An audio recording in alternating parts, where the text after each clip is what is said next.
Erin Averett received her PhD in classical archaeology at the University of Missouri in the Department of Art History and Archaeology. She's currently professor of art history and archaeology at Creighton University in Omaha, Nebraska, where she teaches classes in ancient Mediterranean art, archaeology, and history.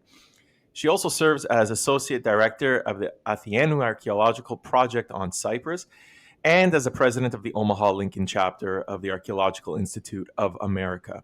Her research explores the archaeology of Cyprus and the Eastern Mediterranean in the Iron Age, with particular focus on terracotta figurines, ancient ritual and religion, and digital archaeology. Erin, thank you for accepting my invitation and welcome to the podcast. Thank you, Andreas. It's nice to be here. So I just want to start off because of the focus here is on votives, and often when you go to museums, I've noticed votives are one of the many things that we see displayed, and so I just kind of want to wrap my head around what votives are exactly, and what period did these votives tend to thrive the most in Cyprus?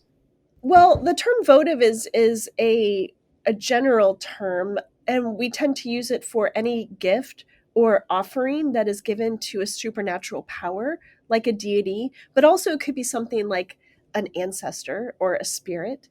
These offerings can have a great range, right? They can be something very humble, like the first fruits or even a cake that you would bake or a simple clay figurine, or they can be something much more expensive and monumental, like an over life size stone statue. It's likely also that many votive offerings around the world were perishable and do not survive in the archaeological record. And we know about these only if they were represented artistically or were mentioned in our textual evidence. Um, and so that's a really generic term, right? It's not unique to Cyprus or the Mediterranean. In Cyprus, in particular, of course, we have unique types of votives, and we also have votives that match what we see in the larger Mediterranean Near Eastern area. And although we do have some votives in Cyprus that began at the very end of the Late Bronze Age, it's really in the 8th century when we all of a sudden get an explosion of sanctuaries across the island, and along with that comes an explosion in votive offerings, right? And so we go from very few to just an abundance, right? Some sanctuaries have these in the hundreds or thousands. So from around the 8th century through really the classical and Hellenistic periods, that's sort of the high point of votive offering on the island. So I didn't even consider that votives could be perishable. So we're talking about like the first crops, baked goods. I mean, is that what I'm supposed to? Is that right? Yeah, so there is a tradition in the Near Eastern Mediterranean of offering what we call first fruits. So, yeah, when you have a harvest, dedicating a portion of that to the god. But we also have a tradition, it seems to be associated with certain goddesses, especially of baking cakes. Which of course do not survive at all, but we do have figurines bringing trays with these little circular cakes. And so, yeah, that's another fascinating aspect. I think a lot of people, when they hear votive, they think of statues, right? But we really have just a range of different types of offerings. So, what's cool about that is really anybody could make a votive offering. You don't have to be wealthy, right? Most people could probably afford to dedicate a cake or something very simple.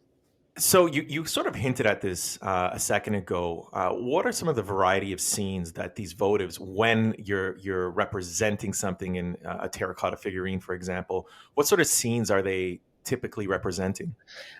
Well, in the figural votives that we see in Cyprus, there's really a wide range of scenes.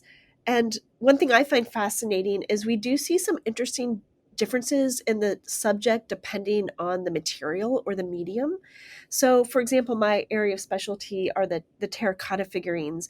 And these predominantly depict worshipers, both male and female, and animals, mostly cattle and horses. We also have a lot of depictions of armed warriors, either freestanding warriors, but more commonly they are in chariot groups or riding on horseback, especially in sanctuaries to male deities. These are very common. Depictions of deities in terracotta are pretty rare, with the exception of some possible depictions of goddesses or maybe their priestesses. And we also have a wide range of terracotta groups depicting dancers or musicians, and also things that are kind of lumped together in so-called daily life scenes. These are scenes of figures making bread, childbirth scenes, agricultural scenes, or boat models or other furniture models. But when we get to limestone, and the limestone dedications can be very small figures or over life size, so there's a great range in size. These actually do depict deities more often. So we do have depictions of gods and goddesses in limestone, but they do also depict worshipers in different types of dress. Interestingly, depictions of warriors and scenes of war are much more rare with limestone, and instead we tend to get things like dignitaries, priests, and priestesses, maybe even a few examples of kings. So, just to wrap my head around the period a little bit, can you just talk a little bit about the historical context of the Iron Age Cyprus? In one of your publications, you actually call it a period of destabilization that coincides with rural sanctuaries and, quote, landscapes are not mere backdrops to urban development, end quote. So, what is it that you mean exactly, and what's happening at the time? Well, Andreas, we could spend the whole podcast talking about this, as you know, but let's see. We can start with this. For a long time, prehistoric Cyprus was of greater interest to scholars, and the Iron Age was often dismissed as uninteresting, as the island was seen to come under the control of various powers, and the art and material culture were considered derivative. Of course, in the last generation, this outdated view has been completely dismantled by a host of really excellent scholars doing careful work. And we have more scientific excavation that has really helped to illuminate the importance and the complexity of the Iron Age on Cyprus through uncovering sanctuaries, cemeteries, and administrative complexes. We're still lacking in settlements, but we do have survey projects which have been filling in these gaps on how the landscape and smaller settlements, especially in the hinterland, have been used over time. And so, of course, I'm not the only scholar to characterize this period as being somewhat unstable. The reason that many tend to characterize it as turbulent is because of the configuration of independent polities on the island and their increasing involvement with outside powers. As you probably know, the political organization of the island in the end of the Bronze Age and the early Iron Age is a source of great debate, which I'm not going to get into here. But at some point, the early Iron Age, in the early Iron Age, the island was divided into these autonomous states that are traditionally referred to as city kingdoms. Although some scholars have been problematizing this term, and maybe the term city state is a little bit more neutral. Regardless, we do have these independent polities that are ruled by kings. And our earliest textual evidence, which dates to the end of the 8th century when the Assyrians list the kingdoms and their rulers, but we know the number of kingdoms changes, right? And so these kingdoms seem to have been vying for power, and their numbers change as some were defeated and absorbed into other kingdoms. And so, in addition to this internal warfare, Cyprus also became involved in the Persian Wars and then later with the struggles of the various Hellenistic powers. And so, I think this constant state of warfare and changing boundaries must have made for an unstable period. As someone who's, just a regular layperson, when I'm visiting Cyprus and I go to a lot of the archaeological sites, I'm looking at these huge urban city centers, that are, I suppose, representative of that period. And Mhm. I don't really think about the rural part of Cyprus and these rural sanctuaries that were presumably built outside of these city centers. And it turns out that ends up being one of the places that there's a lot of excavations, a lot of finds, a lot of those votive offerings are found. Am I to assume that they were really scattered across the island? There was a lot of them, and were there settlements around these sanctuaries as well? Yeah, I mean, you bring up a great point. Is a lot of the early archaeology was really focused on these magnificent coastal urban centers with monumental architecture, um, and that is what a lot of tourists go to see.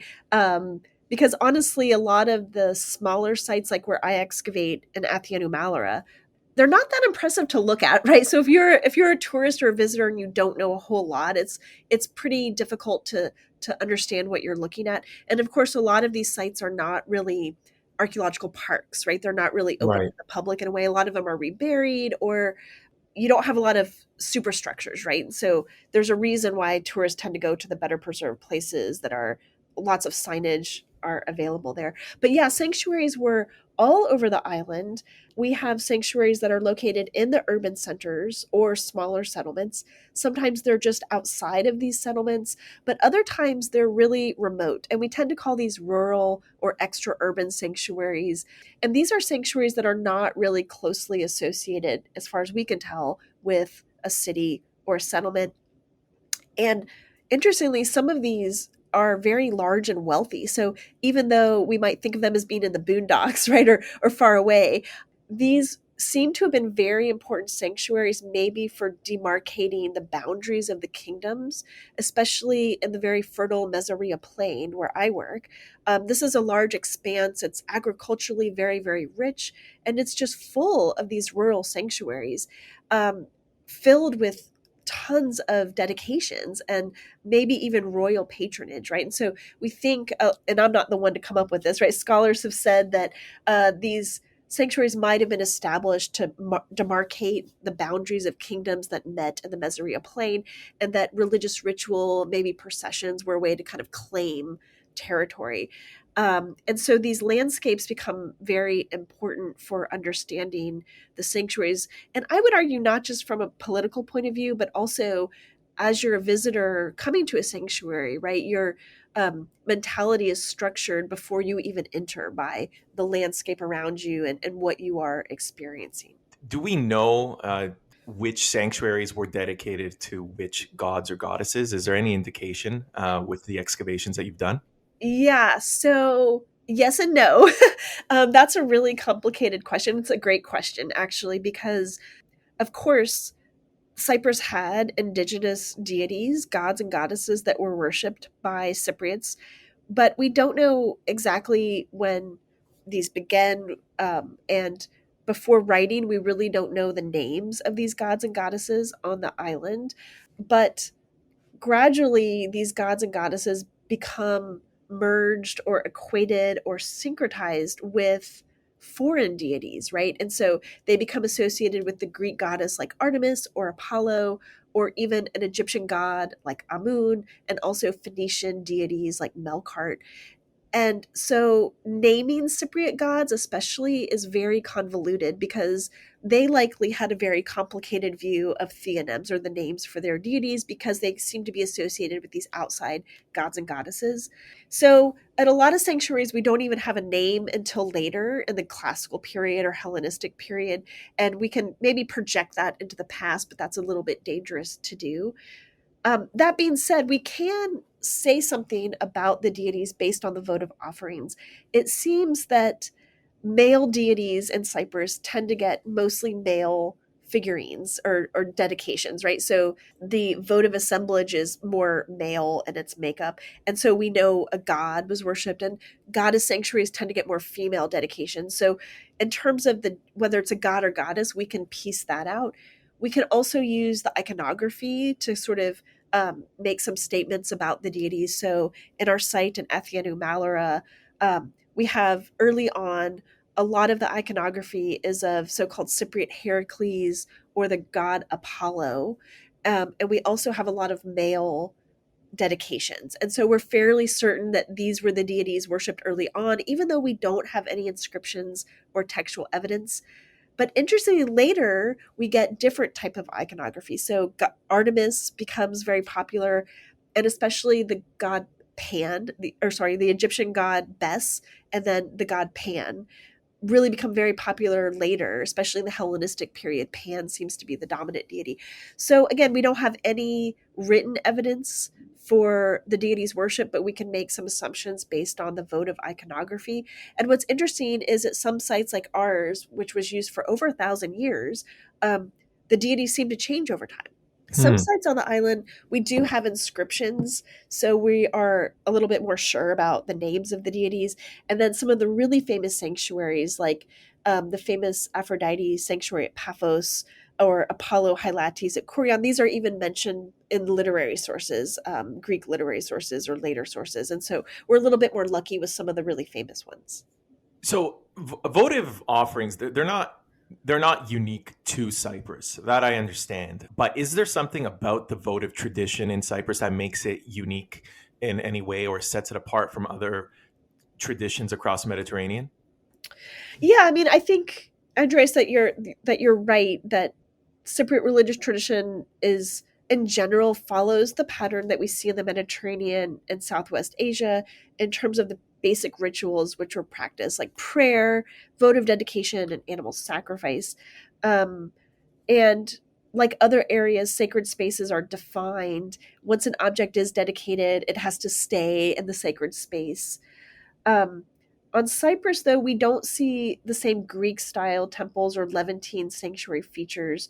So on Cyprus, most sanctuaries, with a couple exceptions, tend to be open air, defined by a wall with just a couple small buildings, often just with stone foundation and mud brick walls, and of course, an altar. But what's really unique to me is these votive dedications on Cyprus. So even though the practice of dedicating a votive is not unique, in Cyprus, they were just filled with these. And they probably would have been the most visually stunning part of a Cypriot sanctuary. Like when you walked into the sanctuary, the architecture is not really that impressive for a lot of places, but it would have been the hundreds of limestone statues that lined the walls or the terracotta figurines around the sanctuaries. Those would have been the most striking part of a lot of Cypriot sanctuaries. And um, I guess in terms of other unique features, I think on Cyprus, a lot of the deities are syncretized, right? And so that makes it complicated to name the deity, but a lot of the votives do depict deities that combine different iconographic traditions. So I mentioned Cypriot Heracles, right? Votives that depict this deity tend to merge the idea of Phoenician Melkart with the Greek Heracles. And so this really interesting melding of traditions is something I think is very unique to Cyprus. Okay, so as far as the votive itself, what is it representing? Is it representing the worshiper, or does it manifest the actual prayer of the worshiper? Like, could we say that was it simply a representation, or did it take on a living deity, for lack of a better phrase? Yeah, so unfortunately, we lack the textual evidence to answer that question with certainty. And so we don't actually know what the average Cypriot thought about the votives that they dedicated. And I would argue that there's probably not a monolithic way of thinking about these votives, right? That one worshiper might conceive of a votive quite differently than another worshiper, even if they're dedicating maybe the same type of votive.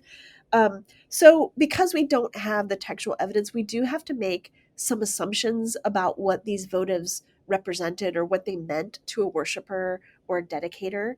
A while back, Joan Connolly saw Cypriot votives operating along the same model that we see in Mesopotamia, where we have a lot more textual evidence. And so she argued that the statues represented worshipers offering perpetual prayer.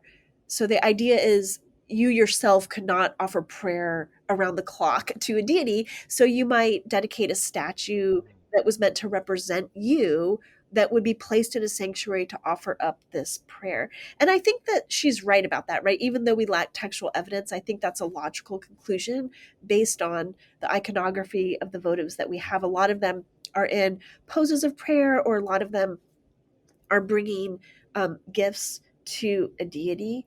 Um, and a lot of them seem to represent, on the other hand, not the worshiper itself, but maybe an embodiment of a prayer. And some cases to me that are a little bit more clear are these body parts. So in some sanctuaries, we have dedications of body parts, maybe eyes or a foot or an ear. And we think that you would dedicate these body parts if you wanted to ask for divine help with the healing. So if you were having trouble seeing or you were blind, you might ask for divine help with that. So in that case, the votive doesn't represent the worshiper him or herself, but it represents um, the prayer, what you're asking the Right. deity to help you do. And the other example that comes to mind are these boat figures. So we have a lot of terracottas of just boats. Um, and we know it's quite common in the Mediterranean before you undertake a voyage, right? Travel was not exactly safe, especially if you were traveling by sea. And so it would be very common to ask a deity for safe transport or safe travel by boat. And so you might offer a boat before you leave, and then also once you reach your destination safely. And so in that case, again, the dedication doesn't represent the worshiper, but the prayer itself. But one thing I guess I've been playing around with is a lot of people try to parse out the meaning, and they really focus on the original intent of the votive. So what was the the dedicator thinking, right? Why did that person choose that particular votive? Why did they dedicate it? What did that votive mean? But something I've been sort of playing around with lately is the fact that in Cypriot sanctuaries, a lot of votives were on display for a very long time. A lot of sanctuaries were used for hundreds of years. As I mentioned before, the Malloura sanctuary where I work was in use for 1,000 years, and that kind of blows your mind to think about the duration of worship at these sites.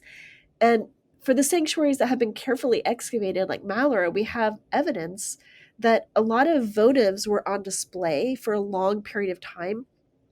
So you might have an archaic statue right next to a Hellenistic figurine. So that's crazy. And Yeah. so to me, what's kind of interesting to think about is, yes, the original purpose and meaning is important, but also what does that statue mean 200 years later, right? So when a Hellenistic worshiper goes to a sanctuary to pray or whatever, and they see an archaic statue, right? The original intention has probably been lost with that statue. And the statues or figurines kind of take on a life of their own, right? That they kind of help actively create this sacred space, and they actually have this power to um, enact on the sacred space and what the worshiper thinks about that. And so that's more complicated, but it's something I've been thinking about more recently. Well, that's incredible to imagine someone dedicating a votive beside another. I mean, do you think they would have been aware that some of the votives in the sanctuary predate them by hundreds of years?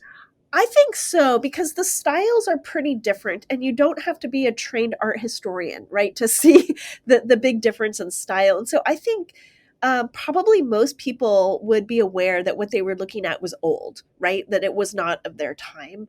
The style, but also the subject matters change over time. And they might not have been aware of how old, right? So to them, maybe they thought it was from the era of their grandparents, right? But maybe they thought it was really, really old. So, they weren't scholars, and they probably didn't, oh, this is Cypro archaic, But I think there would have been a sense that what they were looking at was old, and maybe that made it more special or even exotic. Again, we don't have secure evidence, so this is speculative, but I think the older votives would have been distinct enough to sort of make that point with most of the people coming into the sanctuary. Is there any way that we differentiate, or are we able to differentiate the different types of votives that are offered? For example, one that's a petition for good health versus one that are gifts of thanksgiving. If you notice a warrior votive, are we to assume that's for a blessing going into battle? Like, can archaeologists differentiate? So we again have to rely a lot on assumption here. We do have some inscriptions, but most of these on Cyprus, unfortunately, are very short. So they might just be inscribed with "of the god," and they don't really elaborate on, why this object is dedicated. And in the Greek world, sometimes they're very clear, like "I'm being dedicated for this reason by so and so." And in Cyprus, that's much more rare. So we rely on, again, the iconography of the votive, and so we can maybe infer the function. And I think in some cases it's a little bit more clear, like the anatomical votives, right? Those are almost surely dedicated to help fix, right, whatever was ailing or broken about a person.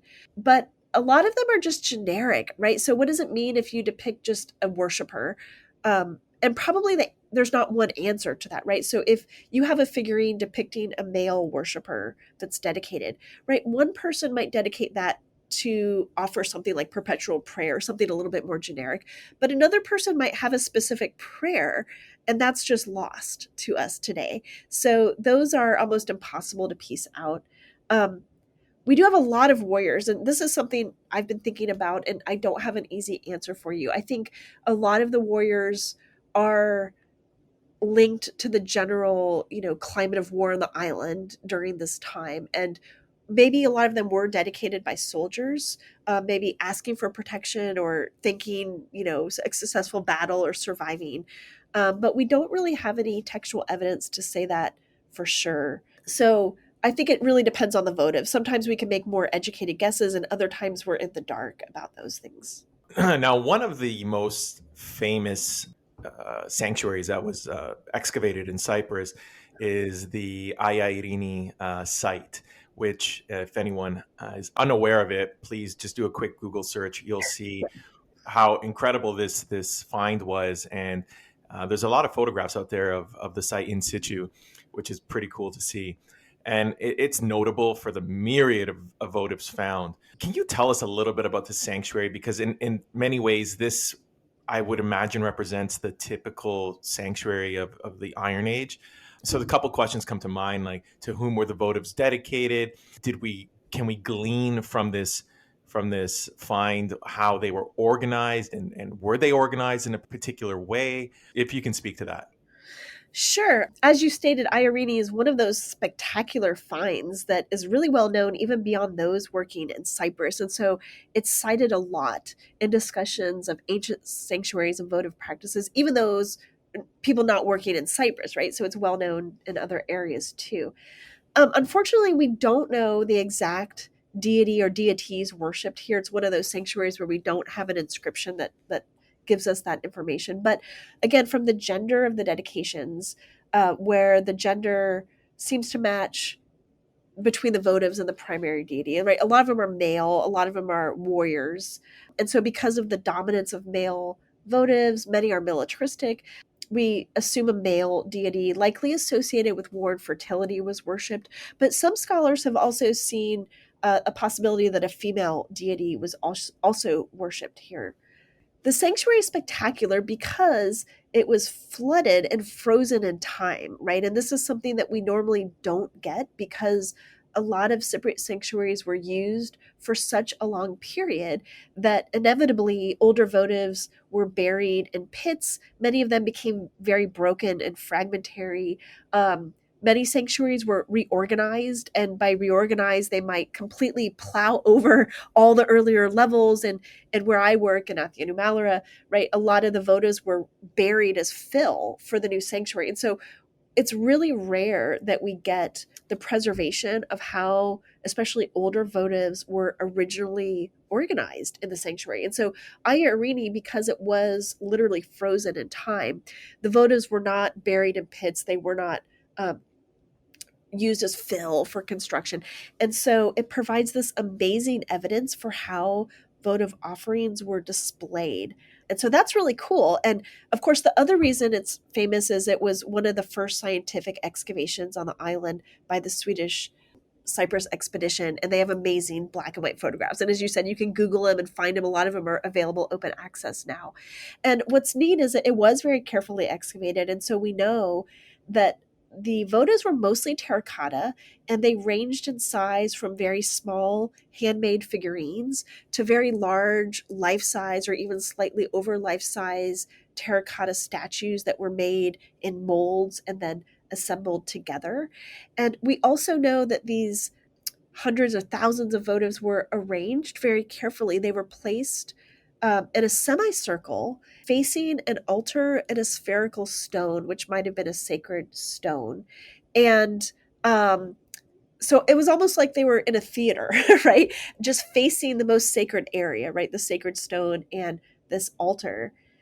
And also, the other thing that's neat about the Ayarini sanctuary is that they seem to be arranged by size.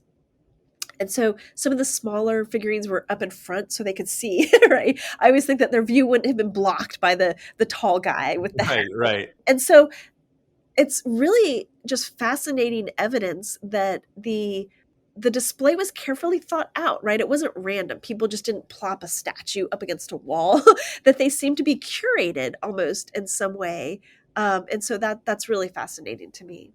Can we infer that the size of the dedications reflected the patron's means? I mean, I would imagine that if you're commissioning a life-size votive, you must have the money to kind of afford Yeah. that. Is that a fair assumption? Well, I'm really glad that you brought this up, Andreas, because this is something I've been thinking a lot about, and I don't have a firm answer. Like many of your questions, we're sort of in the realm of speculation here. I think in general, many people assume there is this underlying assumption, whether it's implicit or explicit, that the larger, more permanent votives and the more permanent the material, the more expensive that votive was, right? And so we tend to think of life size or over life size votives that were made of stone, right, that were more permanent, we tend to think of these as being more expensive, and relatedly that the person who dedicated them was wealthier, that they were able to afford this bigger votive, the higher status the donor was. But I'd like to be a little bit more cautious about that, because to me this is projecting modern ideas about cost and value back into the past, and I don't think we should always equate monetary value with religious or social value. And so for some votives, this way of thinking does make sense, like the example you brought up. If we do have a life size or over life size statue of a robed and bearded man, these are probably likely dignitaries or princes or members of the royal family, and so, yes, they had more money. They could afford this beautiful monumental statue. And so I think that in that case, it's probably a little bit more clear that these were not dedicated by an average farmer or shepherd in Cyprus. But I think where it gets more complicated are in the very small terracotta figurines. We often assume that a handmade, figurine that's like 6 inches tall, we often assume that clay is a very humble material, that it's very cheap, and that this would have been a so-called cheap votive offering. But I don't know if that's always true, right? Just because we think of terracotta as being cheap doesn't mean an ancient worshiper thought of it in that way. And what's odd to me is that many of the figurines depict elite subjects, right? So a lot of the terracotta figurines depict armed soldiers and chariot groups and horses. Horses were extremely expensive elite animals associated with higher class. Same with soldiers and metal weapons and things like that. And so to me, there's a disconnect, right? If we think of clay and terracotta as being a so-called cheap votive, but the subjects are not. So I would like to think that the materials might have had a more religious or social value, and maybe different sizes and materials communicated different things. And we should not necessarily rank the importance or value based on what we think of the cost of the votive. Does that make sense? Yeah, it does. And it raises a question about how these things would have been purchased, if I can use that term. There's so many variations. There's so many different sizes. They can reflect so many different intentions and means. Like you said earlier, nothing is really monolithic, and I feel like you can apply that to so many different things in interpreting these sanctuaries. But it raises the question: how did people go about purchasing some of these votives? Do we have evidence of workshops? Like, I mean, I'm Greek Orthodox, and when I go to church, like I purchase a candle, and I light that candle just before you enter the actual church proper. How would it have worked in at that time? Are we to assume it was very similar, that you would have workshops set up around the sanctuaries where you could commission or purchase something that has already been prefabricated, or is this something you would bring from home yourself? Do we have any indication? Yeah, I think that you're right, right? So using the Orthodox model, we don't have a lot of workshops from the earlier phases. We have a few later. We don't have as many as I would like, right? But I think many scholars think that a lot of these workshops were located inside the sanctuary themselves based on the limited evidence that we have, or maybe right outside of it. And yeah, a worshiper probably could go and purchase a votive offering like on their way or right when they got to the sanctuary and dedicate them. We don't have really firm evidence that they were made at home, right? So I think that your model that you proposed is probably the best answer for Cyprus. The other thing that speaks to that is most of the votives that were dedicated seem to have been made very locally. We Most sanctuaries don't have a lot of imports. So at Malloura, a lot of the clay is the same, right? So they're not bringing figurines from right their hometown, with rare exceptions, right? And so that's another reason why we think a lot of figurines were purchased right on site or nearby the site itself. And then the third thing that speaks to that model is most of the figurines are generic. Most of the votives in general are generic, right? We tend to get very fixed types at certain sanctuaries, and there's not a whole lot of deviation from that. And so again, probably we have workshops cranking out, the 5 different types that are the most popular. And that's another reason why it's hard to think about exactly what each figurine or limestone votive was meant, because they are relatively generic. And so worshippers likely purchased something that was generic enough that they could dedicate it for a variety of reasons. And so, what one figurine of a horse meant to one worshiper might have meant something else to a different one, and the prayer might have been different. And so, that's why it's difficult to talk about the exact motivation or prayer, but I do think that they were made locally and sort of these generic types that were appropriate for the cult and what the worshippers needed to communicate for each cult. Presumably, I mean, you actually had mentioned earlier that some of the finds were buried in pits, and what came to mind is like, was that done purposefully?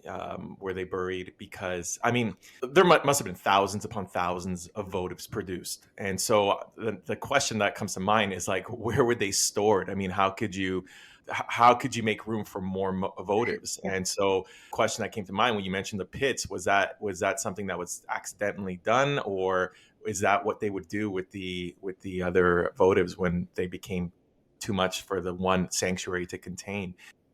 Yeah, it was very much intentional. And this is something that's not unique to Cyprus. And this is the idea that once something is dedicated to a god, or if it's ritual paraphernalia, right, used for ceremonies, that belongs to the deity and it cannot be removed from the sanctuary. And as you said, as these sanctuaries are used for generations, they would have become very cluttered with stuff. And we do have evidence for small buildings in these sanctuaries, which probably were used to store. So some of the votives would have been on display, but as they became crowded, some of them might have been taken off display and stored in these little shrines or rooms in these sanctuary spaces. But even then, they would become full over time. And so if over time, they would ritually bury excess votive offerings in these pits, and we tend to call these pits bothroi. And these are carefully dug pits where sacred votives and implements would have been buried just to make space, right, to clear out the sanctuaries. And that's why dating Cypriot sanctuaries is often very messy, because they were kind of they cleaned house, right? And so sometimes you don't get a sense for how they were originally dedicated. If they were found in a pit, you don't know their original placement. But also you might have, votives from 100 years buried all together. And so that's why we have to rely on stylistic dating versus like what layer of the archaeological site they were found in. And so that's a very common practice. And that's a way of keeping these sacred objects in the sacred space, but also making room for the sanctuaries to still function the way that they needed to function. The other thing that seems to be acceptable is you can use votives as fill for construction layers, or you can use especially limestone statues, you can build them into walls. So as long as they stay in that sacred space, there didn't seem to be a taboo about using a limestone votive as a wall block. Yeah, that's really, really interesting. So the actual votive becomes a part of the sanctuary itself. Yeah, and we today might think of that as being disrespectful, but it actually might be a very powerful use of that object, that it's literally built into the sacred fabric of the sanctuary. And some of these statues might have been even visible in the wall, right? And so I think, again, putting aside our modern ideas, right, that taking someone's gift to God and like building it into a wall seems blasphemous almost, but I think there might have been power in that type of reuse of these very sacred objects. Okay, so we're going to shift gears just a little bit here because I want to talk about some of the votives that have been excavated where we have worshippers wearing masks, which is, I believe, is somewhat unique to Cyprus. And what's the origin of those? Because we can extrapolate from that about a particular religious custom in Cyprus. Can you tell me a little bit about those masked worshippers and why they may have been represented as votives? Yeah, I love talking about masks. I first became fascinated with these when our site in Cyprus, we excavated a really unique terracotta figurine. Well, not super unique now, but to me at the time, right, it was the first time I had seen a figurine representing a little guy peeking out from this bullhead mask and cape with a big nose. And it was just very memorable to me as an undergrad. And so I was determined to learn more about that, right? And what I found is a lot of scholars had talked about these masks because they're so vivid and distinctive, but past scholarship often tended to label this custom as so-called Phoenician, which is a problematic term today, and it doesn't really do justice to these really complicated relationships. And so I think that these masks represent very complex exchanges between masking practices in the Levant, on Cyprus, and even in the Phoenician West. And there definitely is interaction going on. And a lot of the scholarship really focused on the transmission of ideas about this. And I really wanted to hone in and just look at how that was done on Cyprus. So recognizing that Cyprus is not the only culture to use these type of masks, but really to dive into the local context to really piece out exactly what was different about the Cypriot tradition. And also, I did not assume that all of it just came from the Levant, right? And we actually now we do have similar masks coming from Phoenicia, but some of the dating has changed. And so, even though there are masking traditions in both of these places, the direction of transmission is not clear at all. So it's really messy and it's really complicated here. Also, in the Phoenician world, masks tend to be found in graves, and in Cyprus, most of them come from sanctuaries, and we just have very few in graves. And also, I think for Cyprus, the cattle masks or the bovine masks are very distinctive to Cyprus. We do have just two examples from Sidon and Megiddo, but we certainly don't have the rich tradition like we see in Cyprus. So that seems to be a very unique Cypriot element. And so by focusing on Cyprus, I hope I was able to make clear that masks are found all across the island, and unlike some previous studies, they were not only associated with a goddess, right? So they seem to be associated with sanctuaries to both male and female deities and in different kinds of sanctuaries. And so whatever masking rituals were going on, they don't seem to be limited to a certain deity or even a geographic region or a type of shrine. We do have some in tombs, and most of these are concentrated at Amathus, although we do have a couple of examples. So there's something a little bit different going on there.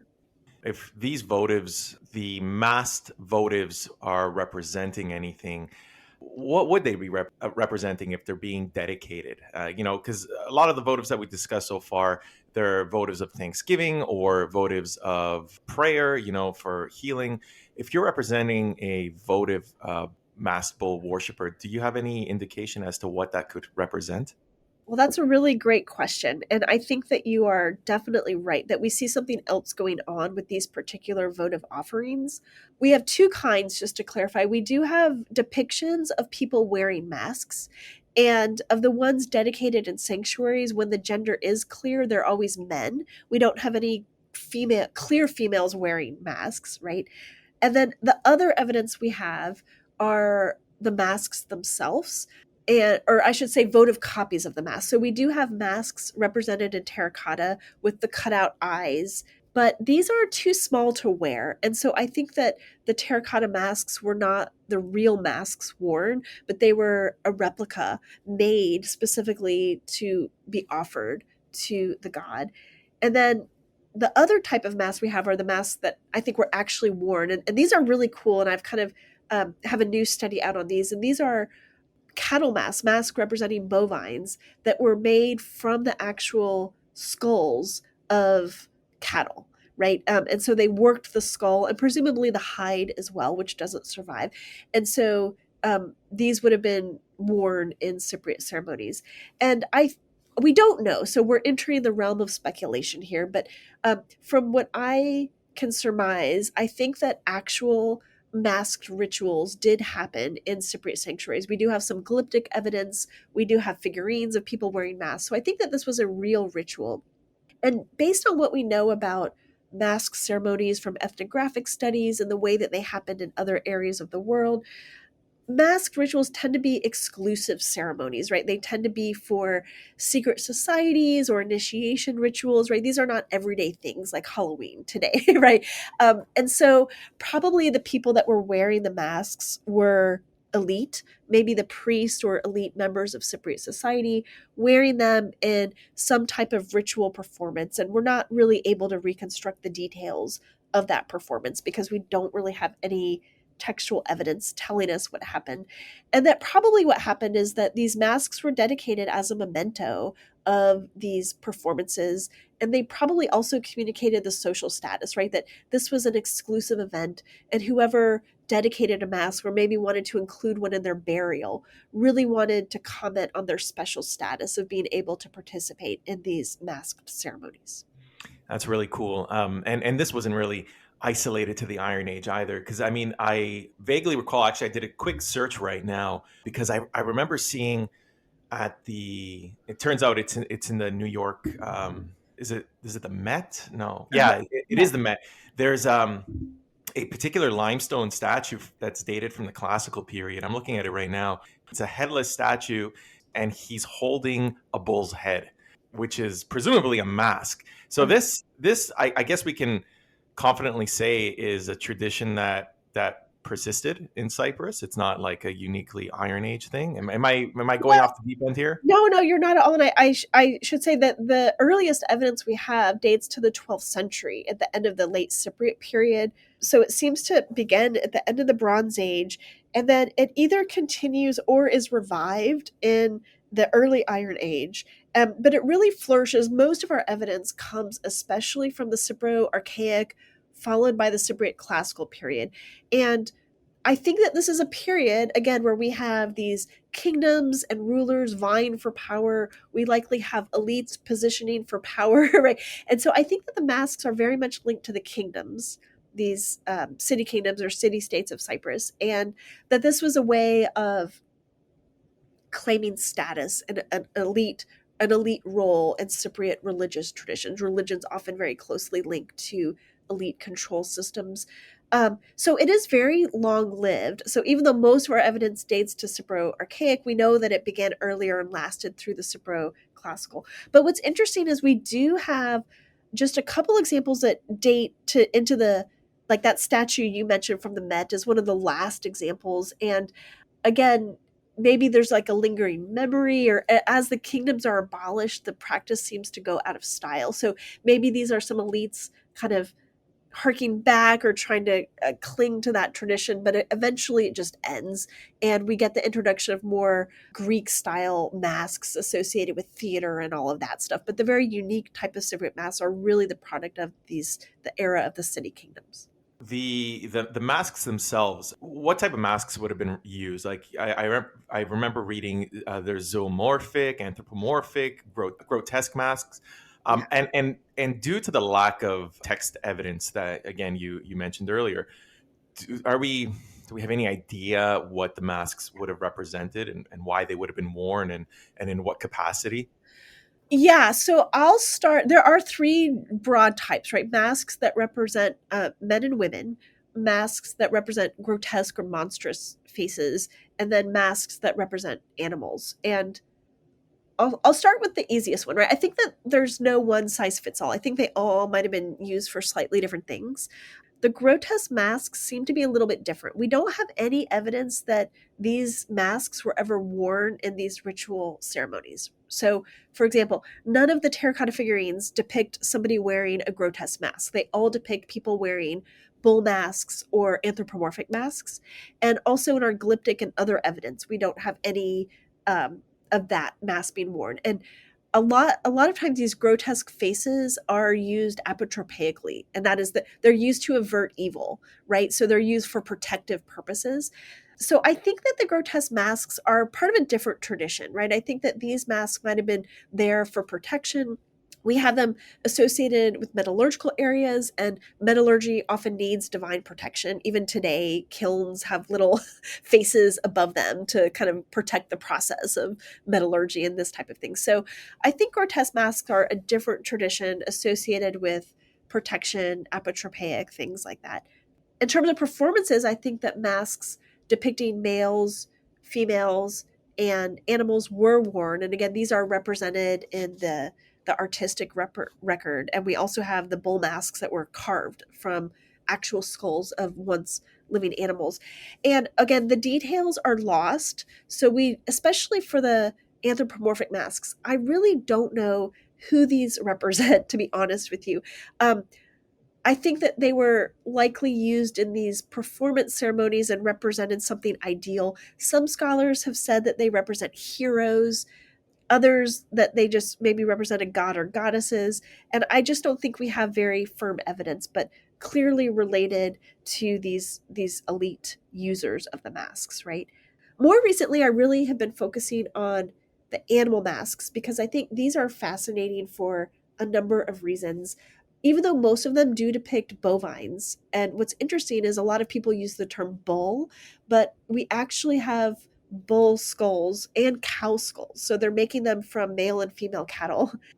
And they're not unique to gods or goddesses. So a lot of people associate the bull with a male god in Cyprus, but I really kind of pulled back when I realized that they're made from both male and female bovines, and they're found at both god and goddess sanctuaries.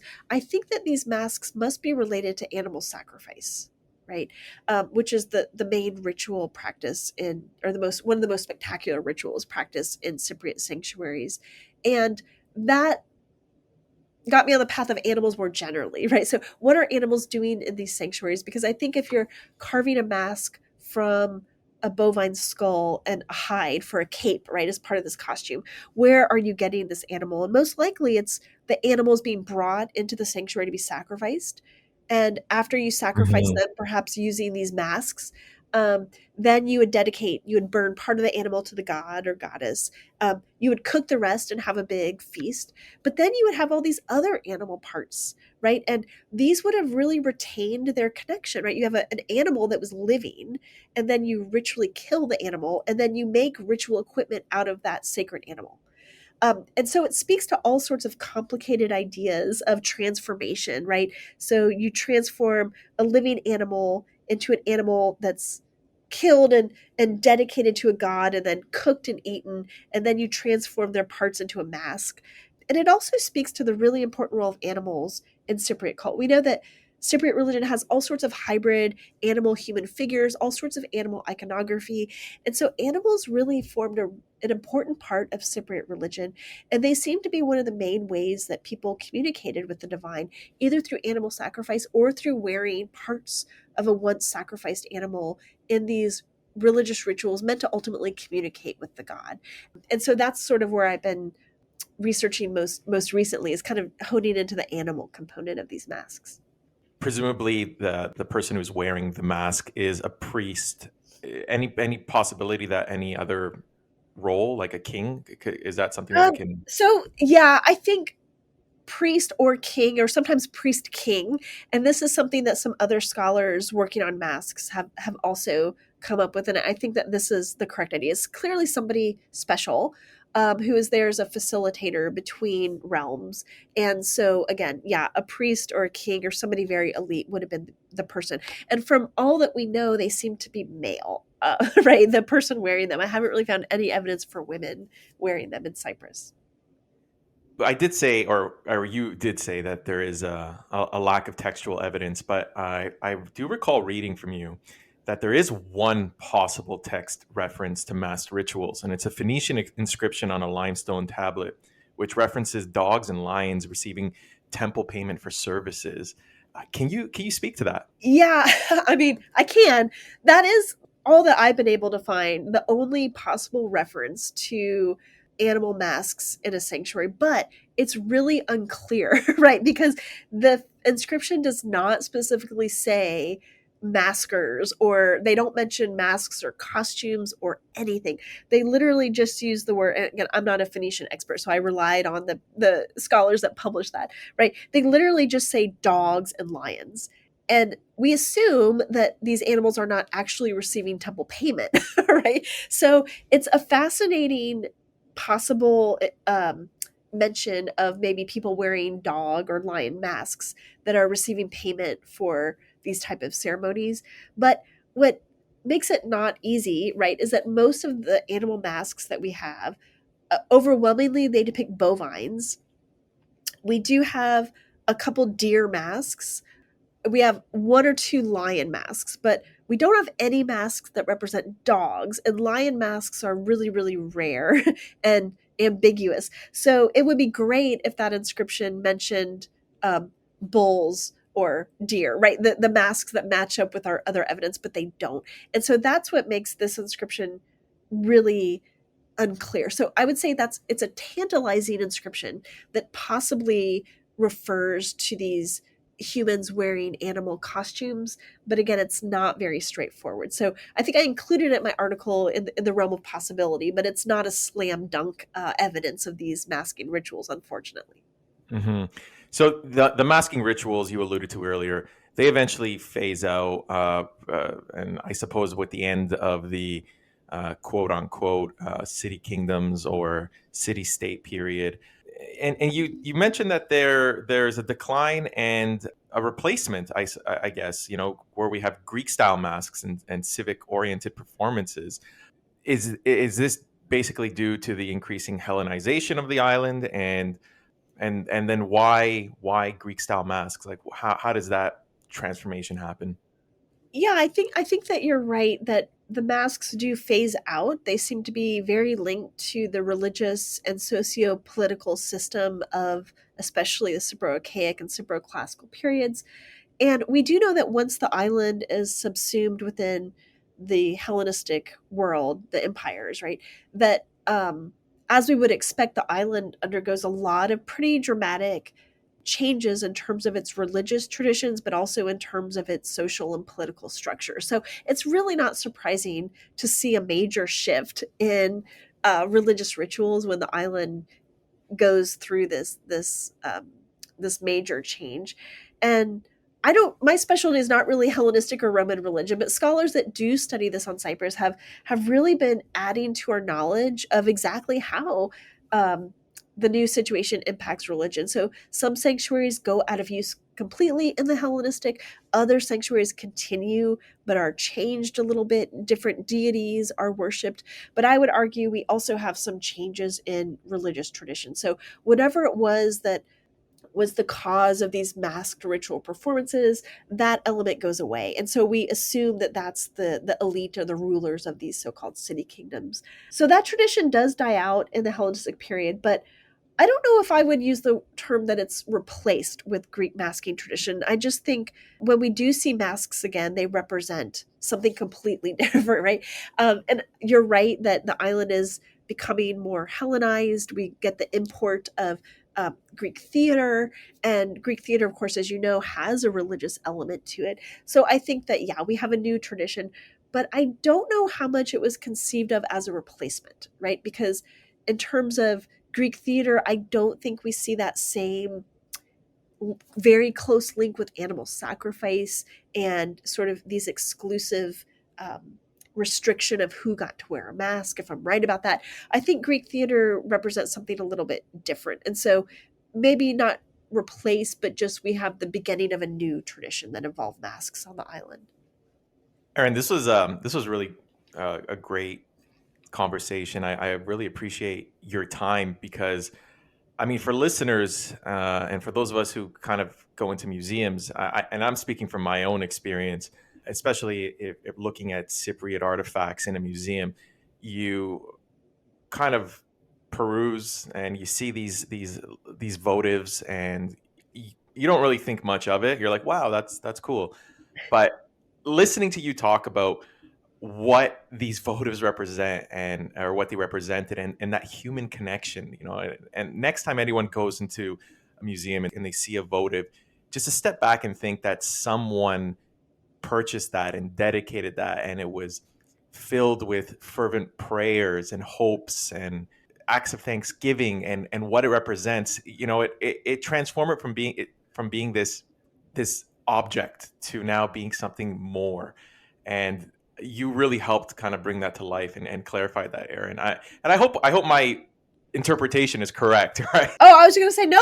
That's a perfect summary. You phrased that really well, and I think that also reflects a different scholarly approach, right? That before, people wanted to look at these as so-called art objects, and really from an art historical point of view, and now scholars are much more interested in motivation and meaning, social religious meaning, and so your summary was perfect. Yeah, thank you. I always try to convey that, because I got a I got a relatives who, they know that I have this real fascination with history and archaeological sites, and they're always kind of like, what, like, there's nothing there, what are you doing there? And for me, I do my best to try to convey that. Well, I think it's very evocative the way that you phrase it. And it's also important to remember that that is the point of archaeology, right? We do use material culture to reconstruct the past, but sometimes we just get so into the material, we forget the human. And so I think your phrasing is perfect, that we always need to keep that in our mind, that there are real people behind every single object that we study or see in a museum. Thank you so much, Erin. I appreciate your time, and I appreciate you sharing your knowledge with us. And thank you so much. I hope you have a great rest of a Monday afternoon. Great. Thank you so much. And you too. Oh, great. Take Okay. care. You too. Bye bye.